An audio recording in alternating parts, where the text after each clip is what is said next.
Shaun Smith. Thank you.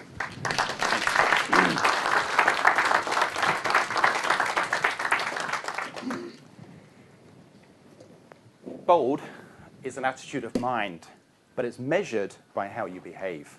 And as we're emerging, it seems, from this recession, I think what we're going to see is those organizations that have a clear sense of who they are, a clear sense of their brand, a clear sense of their purpose, thriving and surviving. And this presentation today really is about some of those organizations, some of those brands that we believe, Andy Milligan and I, my co-author, who are brave, who are innovative, and who are doing some things in a different way. A great example of this is Audi. Audi recently declared their first half-year profit for 2009, a mere 823 million euros, in a year when General Motors went bankrupt, and more recently so has Saab.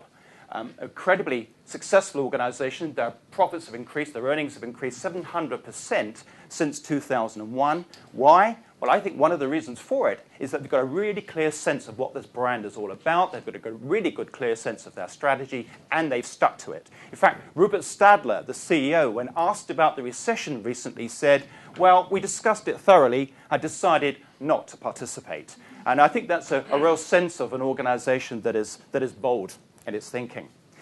So it's about those organizations then that are, as I say, are seeking the opportunity, are seeing the opportunity here. And one of the things that Rupert Stadler also said was, having said that we're not going to participate in the recession, we believe that we're going to see a decade of significant change going forward. There's going to be a decade of significant change. In fact, Andy and I believe that it's not just a decade of change. I think we're seeing one of those major shifts in terms of the economy, one of those major shifts in business that only happen about every 100 years or so.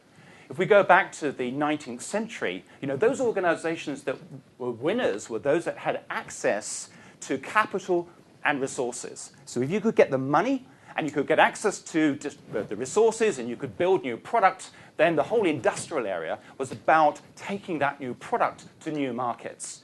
If we roll forward to the 20th century, it was really all about information. It was about the invention of the telephone, the radio, the TV, films, internet, computers. It was all about information.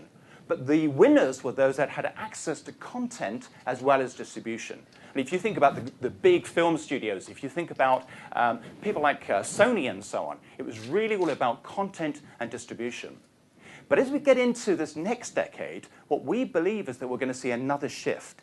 And perhaps in reaction to the financial crisis, which has been unprecedented, in reaction to what's going on in the world in terms of the environmental crisis, we believe we're going to see a shift in terms of organizations that are winning.